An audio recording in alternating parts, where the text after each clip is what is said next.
This is a metal interpretation of a quilt made by the woman on one of the convict ships. Really cool. Got it, yeah. Yes. I need that. That rings a bell. Yeah.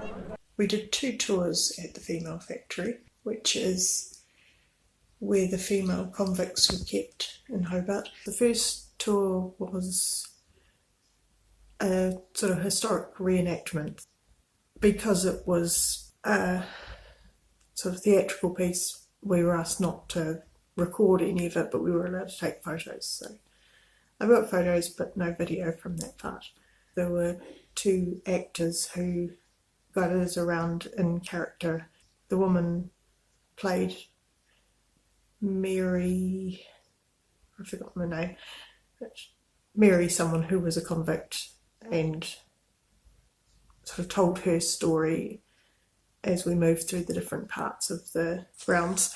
And then the male actor played various roles. He was one of the prison guards and the camp doctor and I think the supervisor or someone. It was definitely another role he played.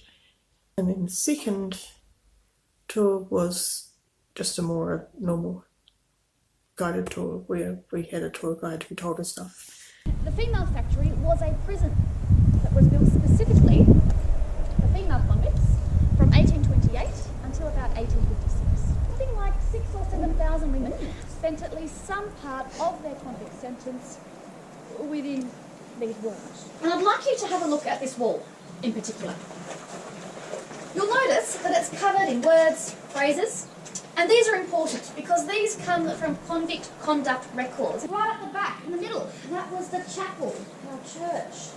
These 4 rectangles that we have in the middle of the yard, bordered by that copper-looking metal, they were the dorm rooms for the women to sleep in over night time. They were packed full of hammocks. And this larger, darker gravel that you see in strips on the ground, they're these bits just here, these are our internal walls, which came to half-day height. They went over the women's heads. They separated this whole yard into smaller compartments. I'd like you to imagine with this nursery here that we have these internal walls on either side of us.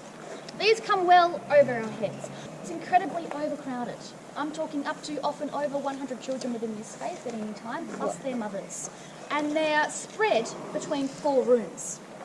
Well, once that baby had turned 6 months old, it would be weaned, generally on some bread and some sugared water, and the 2 would be separated. Baby would stay here to be cared for by other new mums. Mum would be sent up to crime class where she would serve a 6 months hard labour. Hard labour for convict women back then was washing, because it was a physically demanding job, especially in this female factory, but it was still something considered women's work. These were our solitary cells. These became a very common method of punishment from about the early 1830s onwards. If a woman had to spend time in one of these cells, she could be here from 3 days to 1 month in total. She was fed on just bread and water, and she was allowed out once per day for half an hour's exercise. These were designed to be a little bit different. They had bars above the doorway, windows. Just like that. We didn't know who these women were until quite recently. That's how strong this sense of shame and stigma was about Tasmania's convict past. There's so much to look at, not just the tours we did, but with all the other information. Yeah, it's a really interesting place. So yes, the map has updated to say that yes, you can go through this way. On the website it said something about you could follow the path by the river to get down. Did. Yeah. It's an impressive building. Yeah. Very, very, very late lunch. Very liquid lunch. There is free Wi-Fi, is it? Yes, I do, but it won't.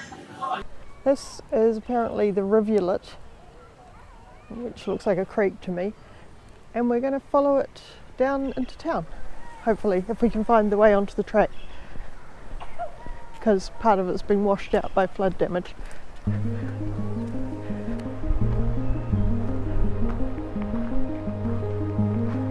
This is a linear park.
Another very late night again.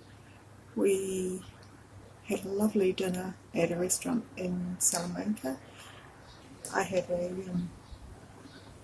crayfish pate for entree, which I may have sent a few skiting texts about to various people who liked crayfish. And then afterwards, about half of us went off to a dessert cafe and sat outside because they didn't have tables inside and froze, but had lots of dessert and very enjoyable night.